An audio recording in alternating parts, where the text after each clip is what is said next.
Hi, I'm Robin from Fitness, and today I'm going to show you a few different types of planks you can use to help improve your core strength. Now the plank is a very common exercise, but to get the most effectiveness and to make sure you don't get injured, it's important to do it with the correct technique. Okay? So let me first show you a few different types of planks you can use, and then later on I will go on to the technique. So the first plank is what we call an elbow plank. This is a very common plank you see done in gyms. So you rest your elbows, form a triangle, extend your legs out, squeeze your butt, and then stick here. Okay, so this is called an elbow plank. So normally, we will hold that for time, maybe up to 15 seconds, 30 seconds, 1 minute. Now, there shouldn't be any need to go beyond 1 minute, because beyond 1 minute, if you can hold longer than that, then chances are you could probably do with a more difficult version of a plank, or you could do a variety of other planks to get the best development. So let me now go into another plank called standard plank. The standard plank is like an elbow plank. The only difference is you stand on the hands. So this is the standard plank. Okay. Now, to make it more difficult, or you can actually lean forward, or you actually can lean back. Okay? So let's show you the lean forward first. So let's call it a planche plank. So from here, you turn your hand out about 45 degrees, not here. So when you turn out 45 degrees, there's less stress on the wrist. 45 degrees, here, lean forward. So notice on my toes, I'm going on to my tip toes. So the more I lean forward, the more difficult it will be. Okay? So that's leaning forward, so they call a pseudo planche plank. Now I can also lean backward, and it's called an extended plank.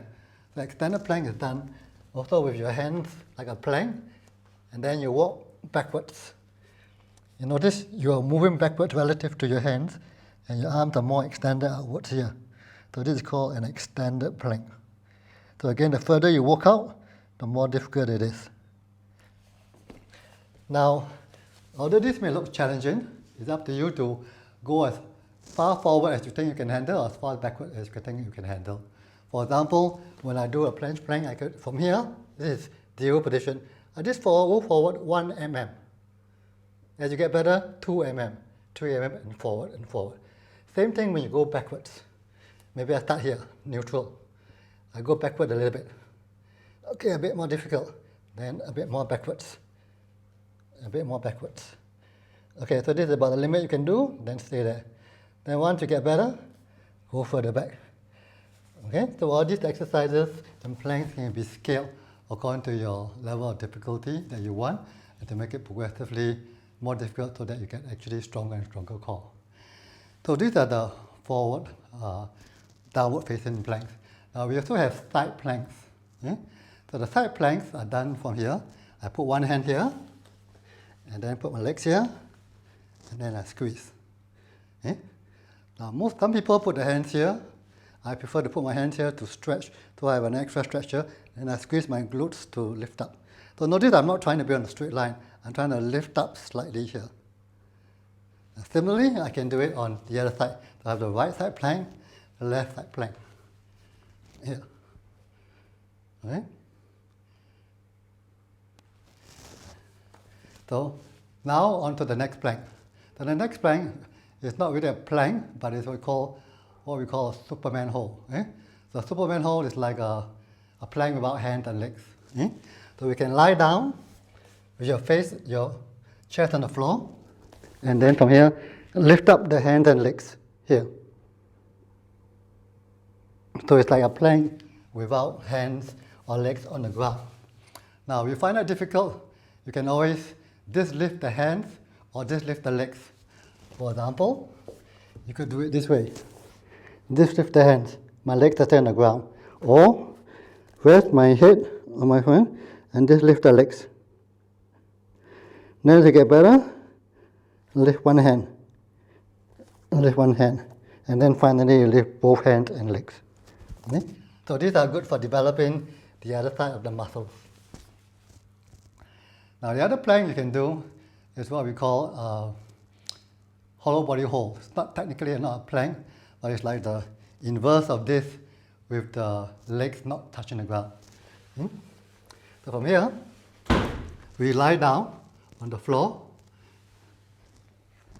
Make sure, normally we will tend to have an arch in the lower back. Okay? We need to push this down and then bring our hands here, and then our legs can be bent. And then we extend our legs outwards. Now if you can't extend your legs outwards, you can always bend your knees slightly. But the important thing is to make sure there's no gap at the lower back. The moment, let's say for example you started here, there's no gap. And then as I begin to extend my leg out, I begin to develop an arch. So that means too far, you already gone too far for your capability. So push this down and maybe pull your legs back a bit. Then as you get better, okay, I can keep my back down. I extend my legs out.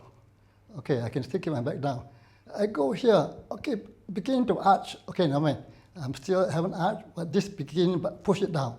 Okay, so this is your limit. And as you get better, go down here until you're pushing it down, but at the same time keeping your legs up and your hands here. And you can look up, or you can even lift up your hands. Okay, so this is called a hollow body hold. Now the last plank that I want to show you is what we call the reverse plank. The reverse plank is the upside down version of a plank, which is very important to do because we develop the opposing muscles. The reverse plank, again, your hands are pointing outwards here, and then from here you push from your hands, and then you squeeze your butt and lift your bum up. Now these are with my legs bent. If you feel you're good enough, you can have your legs straight, but your legs shouldn't be straight and then doing this. You cannot lift up your bum, then you should bend your legs. But if you can do it this way and get your bum to be up this way, by all means have the legs straight. Okay? So notice this develops, instead of doing this like the normal plank, you're pushing backwards. So it develops the opposing side of the muscles. Okay? So doing a combination of these different planks will give you more well-rounded strength in all your core and your shoulders as well. Okay? Rather than just doing one type of plank and doing it for a very long time. So I feel it's better to do a variety of planks for better arm development, or even more difficult planks. You find that I can easily hold my plank for 5 minutes, then maybe it's time for you to make it more difficult. Okay? So that is our plank workout.